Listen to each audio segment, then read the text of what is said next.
Inilah detik-detik penonton berlarian saat kuda pacu berlari kencang. Dua penonton di sisi lintasan pacuan kuda tradisional Sumba Timur di lapangan Rieti Prailu ditabrak dan diinjak kuda hingga terjatuh. Ambulans yang selalu siaga di dekat pos pantau langsung mengevakuasi kedua korban ke rumah sakit terdekat. Korban ditangani tim medis di rumah sakit. Selama 8 hari pacuan kuda tradisional Sumba Timur Humba Cup 1 digelar. Terjadi 40 insiden. Mayoritas korban adalah joki. Acara Palampang Jara atau pacuan kuda tradisional Sumba Timur ini sudah berlangsung sejak 16 Juni lalu. Kegiatan ini diikuti 757 ekor kuda melibatkan anak dan remaja sebagai joki. Pacuan kuda ini selalu menjadi daya tarik pecinta dan pemilik kuda pacuan di Pulau Sumba.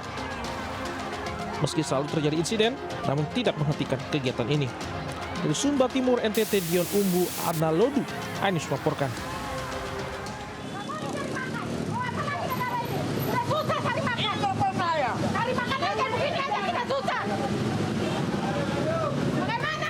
Mak-mak pedagang kaki lima mengamuk saat hendak dirazia Satpol Pamong Praja di Jalan Raya Senen, Jakarta Pusat.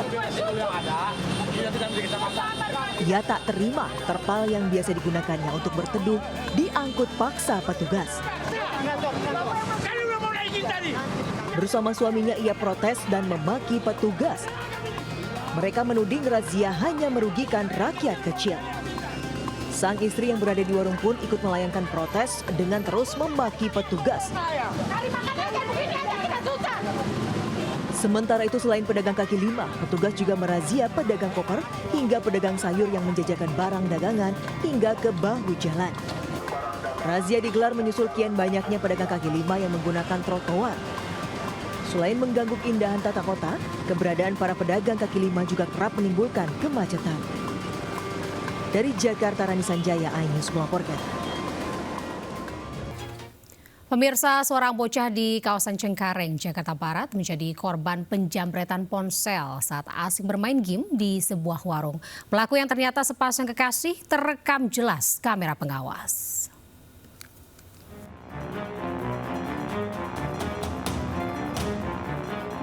Dalam rekaman kamera pengawas, terlihat pelaku jambret melancarkan aksinya di Jalan Rawa Bengkel, Cengkareng, Jakarta Barat. Sebelum beraksi, para pelaku yang merupakan sepasang kekasih menggunakan motor matic ini terlebih dahulu mengintai lokasi.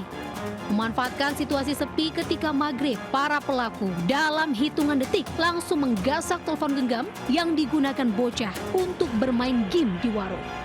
Usai beraksi, pelaku langsung kabur dan korban kembali ke rumah untuk memanggil orang tuanya. Karena emang di sini sepi kan, kagak ada orang. Biasanya juga saya di sini karena saya lagi sakit, jadi saya di rumah dulu. Nah kebetulan dapat info dikirimin dari kakak saya. Itu ada si ponakan saya tuh handphonenya hilang gitu, dicuri.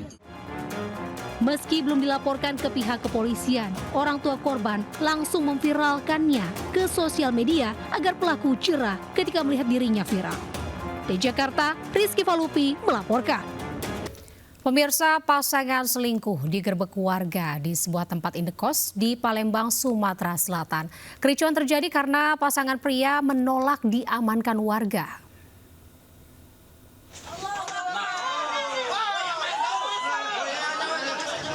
Polisi dibantu warga mendobrak pintu kamar indekos di Ilir Barat 1 Palembang, Sumatera Selatan.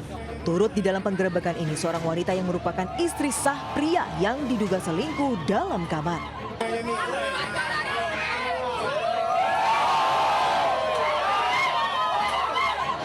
Kericuhan sempat terjadi karena pasangan selingkuh itu sempat menolak saat hendak diamankan. Ia pun nyaris terlibat adu jotos dengan warga. Beruntung ia segera diamankan polisi yang meminta warga tidak main hakim sendiri. Pasangan selingkuh itu kemudian dibawa ke Mapolrestabes Palembang untuk diperiksa. Sebelumnya polisi menerima laporan seorang istri atas kasus perzinahan atau perselingkuhan yang dilakukan suaminya. Laporan ini merupakan yang ketiga kalinya karena sebelumnya selalu kandas karena tak ada bukti. Dari Palembang, Sumatera Selatan, Guntur iNews melaporkan.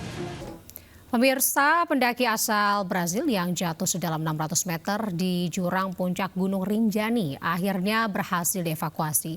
Jasad korban ditandu menyusuri jalur pendakian Sembalun, Lombok Timur dan langsung dibawa ke Rumah Sakit Bayangkara, Mataram.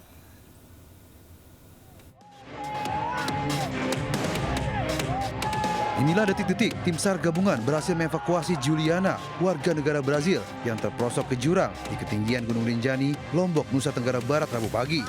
Jasad korban berhasil dievakuasi dengan cara lifting atau ditarik menggunakan tali dari kedalaman 600 meter.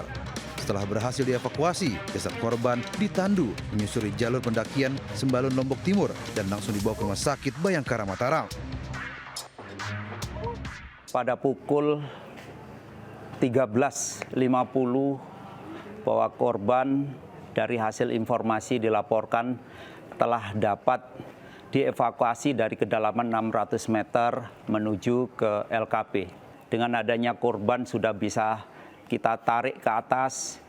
Kita kepingin di perjalanan andai saja cuaca bagus, kita ingin menghadirkan helikopter lagi untuk mengangkut menggunakan media udara. Ternyata juga kondisi cuaca tidak memungkinkan, sehingga evakuasi korban terpaksa harus kita laksanakan dengan ditandu.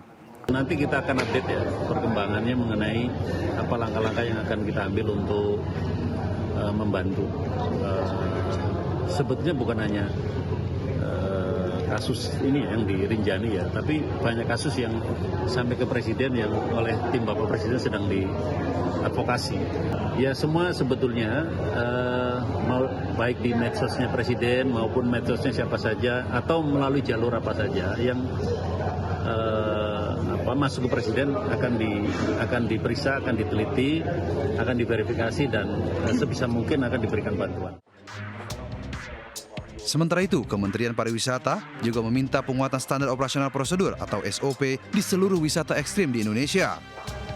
Pemerintah targetkan zero accident di seluruh tempat wisata di Indonesia. Sebelumnya Juliana Marins, 26 tahun, terperosok ketika mendaki Gunung Rinjani. Posisi korban terdeteksi melalui pantauan udara drone thermal. Selama 3 hari, petugas sempat kesulitan melakukan evakuasi karena medan yang terjal dan cuaca ekstrim.